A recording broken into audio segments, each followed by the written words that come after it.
slightly odd, eerie.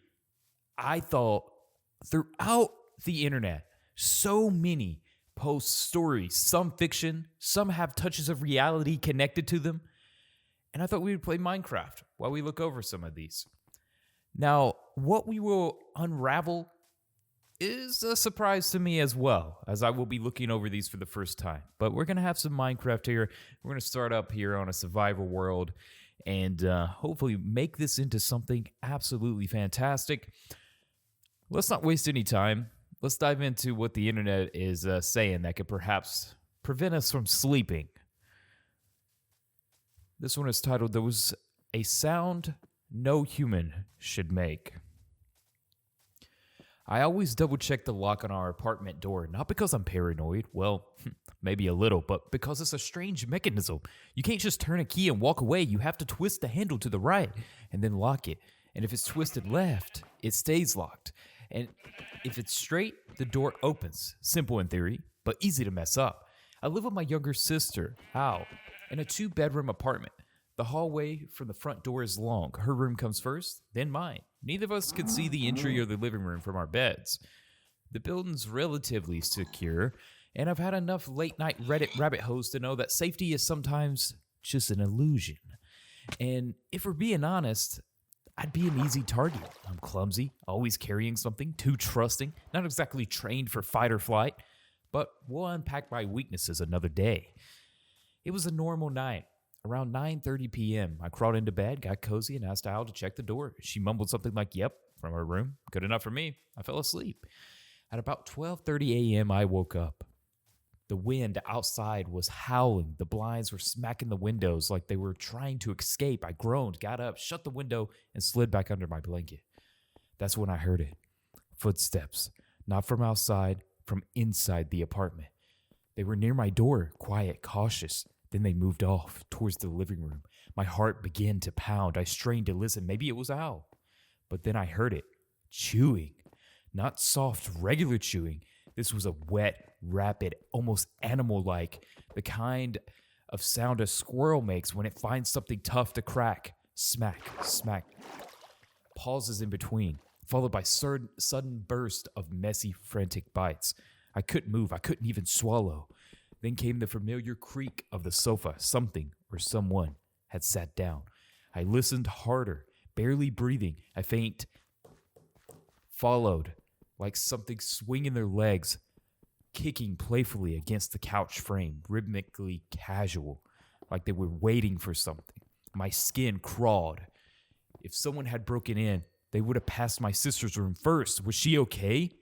I needed to get to her, but the thought of stepping into that hallway with whatever that was just meters away made my body lock up in panic. Then the chewing stopped, and the footsteps came back. This time they were heading for my door. Each step was deliberate, heavy, but slow, the kind of walk that says, "I know exactly where you are." I had to think fast. There was a smart lamp in the living room I could control from my phone, shaking. I reached over and opened the app. I turned the lamp on, bright white, then blue, then red, flicker, flicker. Distraction, please work. The footsteps paused. Then they turned around. Back to the living room. I didn't wait. I slipped out of my room and crept into Al's. Her door was closed, but I eased it open with shaking hands. She was there, sleeping soundly.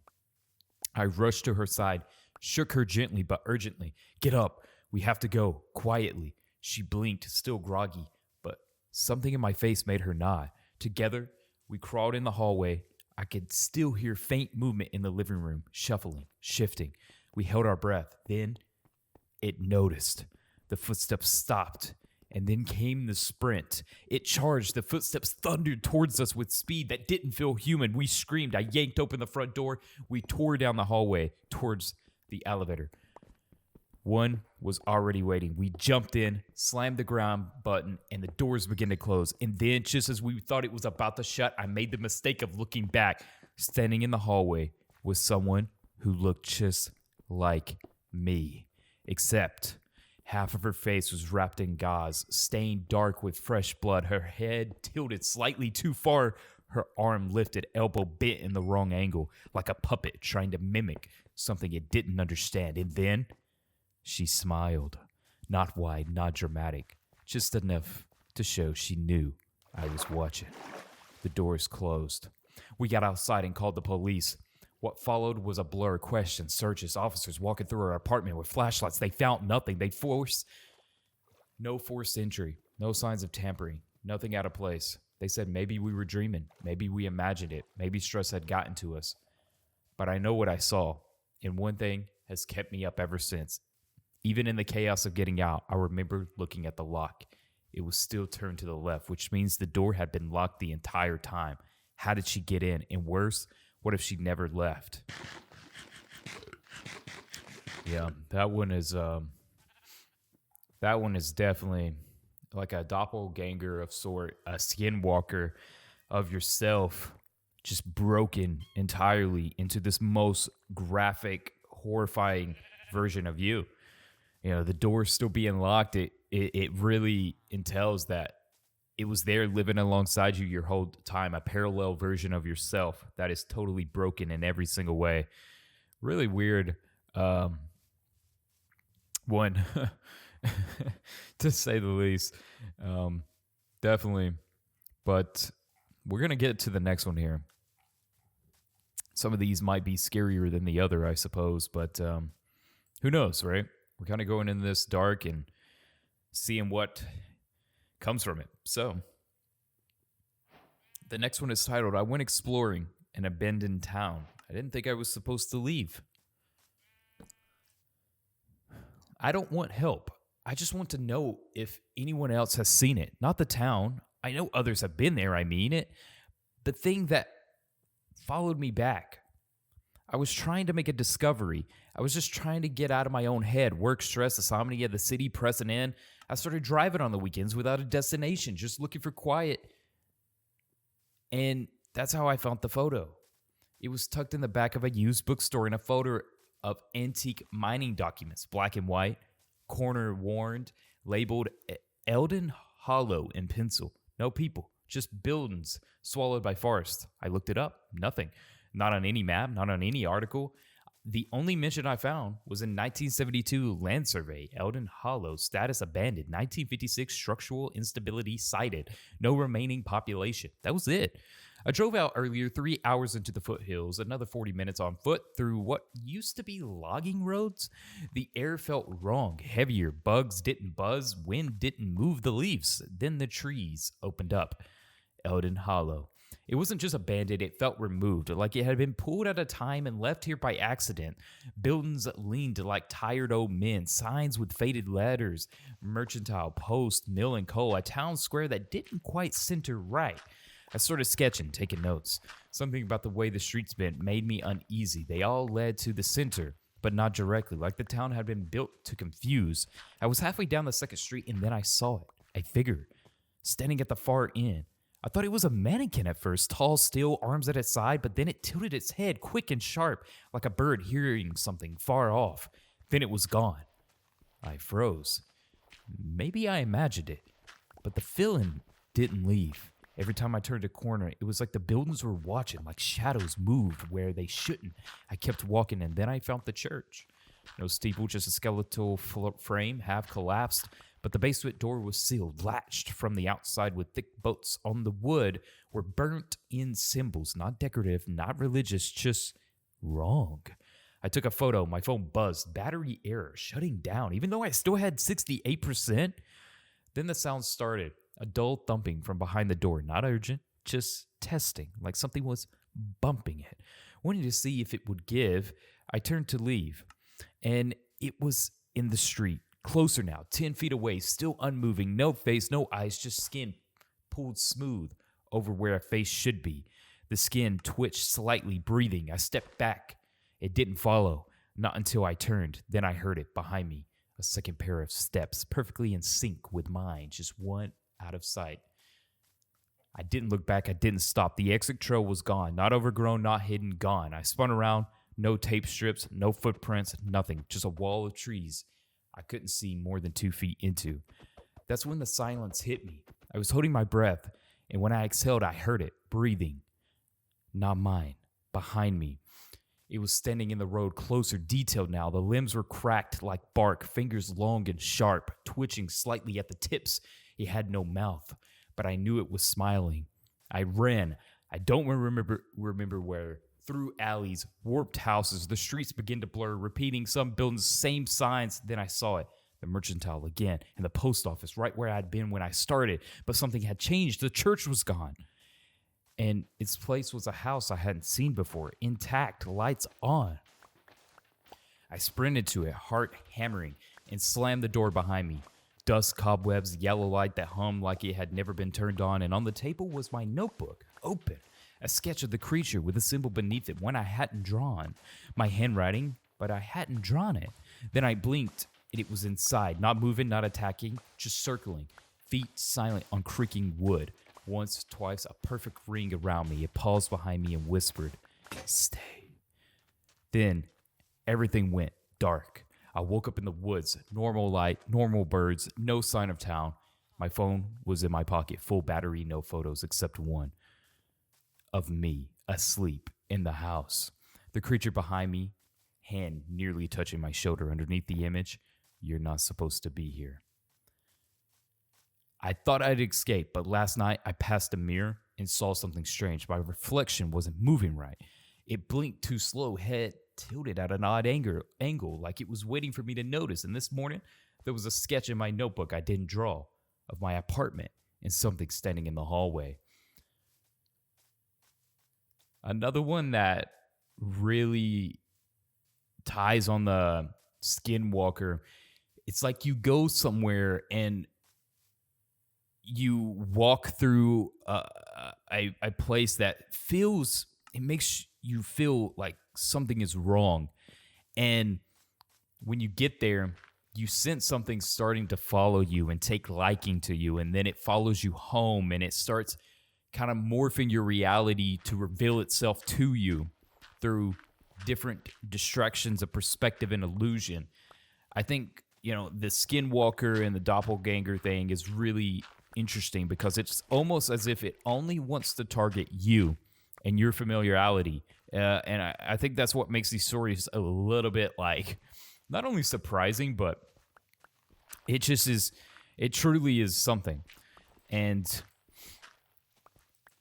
that one definitely was weird. I want to point, I read these directly as they're written, so sometimes the punctuation or the grammar or the way that the words are arranged might sound a little off-putting, but I think it's best to read it originally as it is, even if it's formatted oddly. But we got another one. This one's called "The Man in My Attic Leaves Me Notes, But I Live Alone." It started with a Post-it, bright yellow, stuck to the inside of the fridge. I found it when I came home from work. It said, "You forgot the milk." I thought maybe I'd wrote it and forgot. I had a rough week, late nights, deadlines, not much sleep. It happens. But the next night, I found another one. "Please don't lock the hatch. It gets cold up here." I live in a one-bedroom house. No roommates, no tenants, no reason anyone should be using the attic. I checked the hatch in the hallway ceiling, locked just like I left it. I even climbed up there with a flashlight. It was empty. But when I came back down, there was a new note on my coffee table. "Thank you." I called the police. They searched the house. There was no signs of forced entries, no hidden cameras, nothing out of place. They left. I didn't sleep. Around 3 a.m., I heard some thump above me, a slow dragging sound like someone shifting their weight in the attic crawl space. I stood in the hallway, staring up the hatch, holding a knife in one hand and my breath in the other. Nothing happened. In the morning, I found a note stuck to the bathroom mirror. "I like watching you sleep." The handwriting was different this time, sharper, like it had been carved into the paper. I stayed in a motel that night, and when I came back the next day, the house was just how I left it, quiet, empty, until I opened the bedroom closet. There was a new note hanging on the coat hanger. "Why did you leave?" "I'm sleeping with the lights on now. Every drawer, cabinet open, stays open. I check every corner, every shadow. I haven't gone back to the attic. I won't." But I can hear him up there, dragging something heavy, laughing when I cry. Tonight I found the worst note yet folded under my pillow. "I've been trying on your skin. It fits."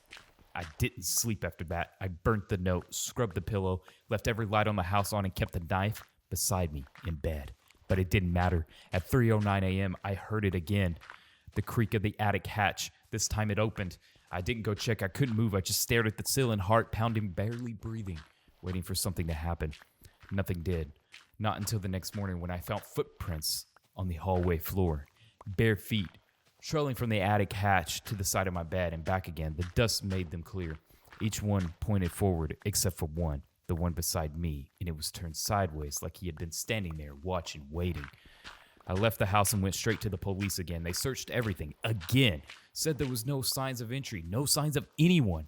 But I know better now. He doesn't need a door. He's already inside. That night, I stayed in a hotel 3 towns over. A place with bolt locks and security cameras and 0 attic access. When I woke up, I found a note by my nightstand, folded neatly. Running is rude. You invited me, remember? I didn't. At least I don't think I did. But something in me feels like I might have, like there was a blank space in my memory shaped like him. The next few days, I stayed with friends, told them my place was being fumigated. I didn't want to drag them into this, whatever this is. But it didn't stop. New notes kept showing up, one tucked in my jacket pocket. Your friends smell like plastic. One under the plate at the dinner, you chew wrong. And then one scrawled across my rearview mirror in grease. I'm going to be better at being you than you ever were. I don't think he wants to haunt me anymore. I think he wants to replace me. I went back to the house today. I had to see it again. I don't know why. Maybe to prove to myself I still existed there. That it's still mine. The lights were already on when I arrived. The attic hatch was open. I crept into the hallway. Every photo on the wall had been replaced. My face was still in them, but my eyes were wrong. Too big, too dark, smiling when I wasn't. I ran to the bedroom. There was something waiting for me in the mirror. Me. But not quite. His face was mine, but his skin was smoother, cleaner, a little too tight, and he smiled like someone who didn't learn it from people. He waved, then turned around and walked towards the bed. I looked behind me. There was no one there. When I looked back in the mirror, he was lying down in my bed, wearing my body. And that night, for the first time, I was the one in the attic. He let me keep the light on. For now, I don't know how long I've been in the attic. Time doesn't work the same up here. It drips, it hums, it folds around the corner like wet cloth. Sometimes I see flashes through the vent, the reflection in a spoon, a glimpse on the TV, him walking around in my body, cooking, laughing, stretching my skin like it finally fits right. He doesn't talk much anymore. He doesn't need to. Everyone thinks he's me. He goes to work, calls my friends, sleeps in my bed, smiles when people ask if he's feeling better. He's better than me now. More patient, more likable, more alive, but he made a mistake, a small one, a stupid one. He forgot about the mirror in the basement, the old one, the one with the crack on the top right corner, the one I used to check before job interviews, before dates, the one that only ever showed the truth. I saw it yesterday. He walked past it and didn't look, but I did from the attic, and I saw myself still there, still whole, still me, and I remember something. He didn't take me. I gave myself to him. I remember the night now, the scratching in the attic, the voice that came from the third drink, the whisper that said, you don't have to be tired anymore. And I wasn't. Not after I let him. He promised he'd take the hard part, the pretending, the smiling, the weight of being me, and he did that. But now I think he's tired too, because last night there was a new note in the attic. Desperate ink across the wood above me. I can't do it anymore. You win. And just like that, I woke up in the bed. The lights were off. The hatch was closed. My hands felt smaller than I remembered. The skin fit again, but something felt wrong. I turned to the mirror and smiled, and it was still his smile. Definitely more on the interesting side there.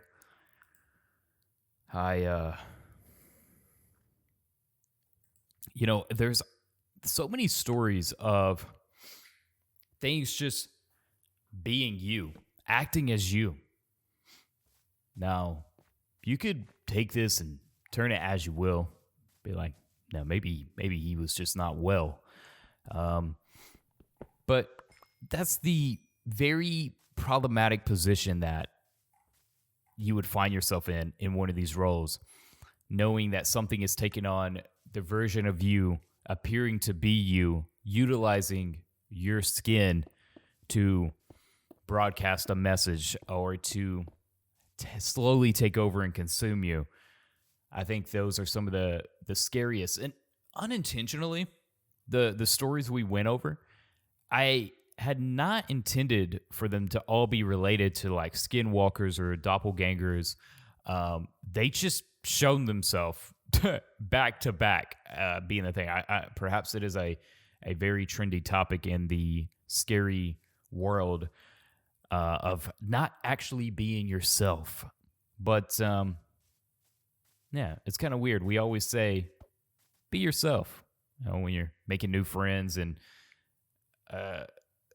meeting people. Hey, just be yourself. People will love you for you. And all these stories entail that something else loves you for you just as much as you, which is super interesting. But hey, either way, 20 minutes of some scary stories here. I wanted to try something. Make sure you subscribe. I didn't really plug subscribing or anything. I don't know, dude. Subscribe if you like this type of stuff. And thank you. Perhaps I'll do this again.